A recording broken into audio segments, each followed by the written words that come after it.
இந்த மாதிரி நாய்ஸ் வருது பார்த்தீங்களா, இது வந்து மிக்ஸி ஆன் பண்ணும்போது இன்னும் ஹெவியாக வரும். இந்த சவுண்ட் நம்ம எப்படி ஃபிக்ஸ் பண்ணுறதுன்னு பார்க்கலாம். 2 வழி இருக்குது. ஃபஸ்ட்டு வழி சொல்லிடுறேன், இது நம்ம வீட்டிலே ரெடி பண்ணலாம். 2வது வழி வந்து பார்த்திங்கன்னா இது கடையில் கொடுத்தா ரெடி பண்ணணும். மொதல் வழி நம்ம வீட்டிலே பார்க்கலாம்.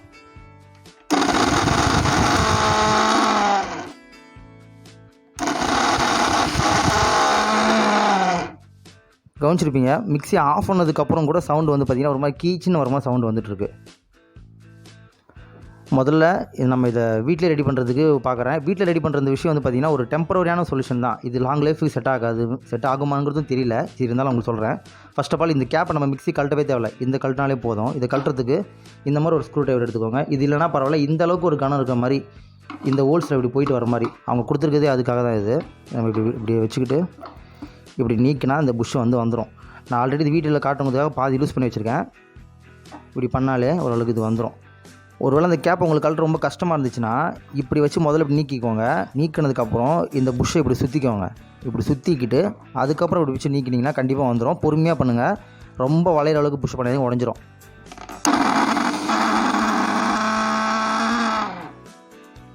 மிக்ஸி ஆஃப் பண்ணதுக்கப்புறம் கூட அந்த சவுண்ட் வந்துட்டுருக்கு. இப்போது இந்த ஷாஃப்ட்டு எந்த அளவுக்கு ஷேக்கிங் இருக்குதுன்னு கொஞ்சம் பாருங்கள். இந்த வீடியோவில் உங்களுக்கு தெரியும்னு நினைக்கிறேன். ஆக்சுவலி இவ்வளோ ஷேக் வரக்கூடாது. இங்கே ஒரு சின்ன பேரிங் மாதிரி இருக்கும், இங்கே குட்டி பேரிங் மாதிரி இருக்கும். இது உங்களுக்கு கம்ப்ளீட்டாக தெரியும்னா ஒரு பழைய வீடியோ போட்டிருக்கேன், அந்த வீடியோவில் உங்களுக்கு தெரியும். இந்த ஷேக் வருது அப்படின்னா இந்த இடத்துல ஒரு பேரிங் இருக்கும், அது தேஞ்சு போயிருக்குன்னு அர்த்தம். இருந்தாலும் இப்போ இது டெம்பரரியாக ரிப்பேர் பண்ணுறதுக்காக நான் ஒரு ஐடியா சொல்கிறேன். இந்த புஷ்ஷில் வந்து நம்ம ரொம்ப நாள் லூப்ரிகேஷன் இல்லாதனால என்ன ஆயிருக்கும் அப்படின்னா அந்த மெட்டல் உரசி இந்த மாதிரி கேப் வந்து பெரிய பள்ளமாக இருக்குது. சரி, இதை நம்ம இப்போ ஃபிக்ஸ் பண்ணுறதுக்கு இந்த மாதிரி ஒரு ஆயில் வாங்கிக்கோங்க. இந்த ஆயில் வந்து பார்த்திங்கன்னா தேங்காய், மற்றபடி வீட்டில் சமைக்கிற அந்த எண்ணெய் விடக்கூடாது. ஏன்னா அது இன்னும் அதோட லூப்ரிகேஷன் கெடுத்துரும். இப்போ இதுக்கு வந்து பார்த்திங்கன்னா கடையில் லூப்ரிகேஷனுக்கு ஆயில் விற்கிறாங்க. இந்த மாதிரி ஆயிலை வாங்கி நம்ம சுற்றி கொஞ்சம் விட்டுக்கணும். இந்த மாதிரி ஆயில் வாங்கிக்கிட்டிங்கன்னா உங்களுக்கு மிக்ஸிக்கு மட்டும் இல்லை, கதவு ரிப்பேரு, கதவில் தாப்பால் டைட்டாக இருக்குது, எங்கெல்லாம் உங்களுக்கு மெட்டல் விஷயத்தில் யூஸ் ஆகுதோ எல்லா விஷயத்துலையும் உங்களுக்கு இந்த மாதிரி ஆயில் யூஸ் ஆகும். வாங்கி எப்பவுமே வீட்டில் வச்சுக்கோங்க. இந்த மாதிரி கொஞ்சம் உள்ளே இறங்குற அளவுக்கு, கொஞ்சம் ரொம்ப ஊற்றிடக்கூடாது, உள்ளே காயில் போட்டுடும். கொஞ்சம் மீடியமான அளவுக்கு போதுன்னு உங்களுக்கு நினைக்கிற அளவுக்கு ஒரு 10 சொட்டு 15 சொட்டு விட்டுக்கோங்க, போதும். விட்டுட்டு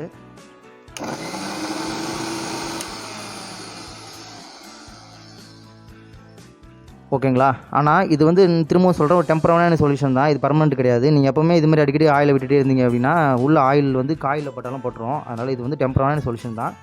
நான் இப்போ தேவையான அளவுக்கு இன்னும் ஒரு 10 சொட்டு விட்டுக்கிறேன் கொஞ்சோண்டு.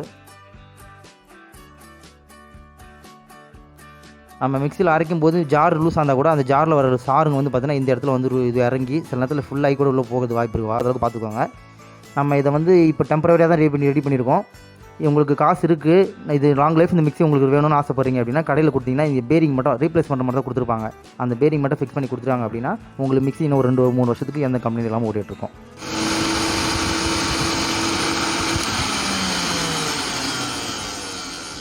திரும்பி இந்த புஷ்ஷை மாட்டும்போது இந்த மார்க்கை பார்த்துக்கோங்க. இந்த மார்க் வந்து எப்படி ஒரு ரவுண்டாக இல்லாமல் ஒரு மாதிரி ஷேப்பாக இருக்குது பார்த்தீங்களா, அதே மாதிரி இங்கேயும் கீழே அதே மாதிரி கொடுத்துருக்காங்க பார்த்தீங்களா. இது வந்து மேட்ச் ஆகிற மாதிரி இப்படி ஃபிட் பண்ணணும்.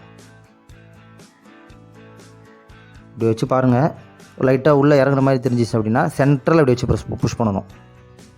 அவ்வளோதான், உள்ளே இறங்கிச்சு பாருங்கள், அவ்வளோதான். இப்போ அந்த சவுண்டு வரல பாருங்கள். முதல்ல கையில் சுற்றும் போதே சவுண்டு வந்துச்சு. அவ்வளோதான்.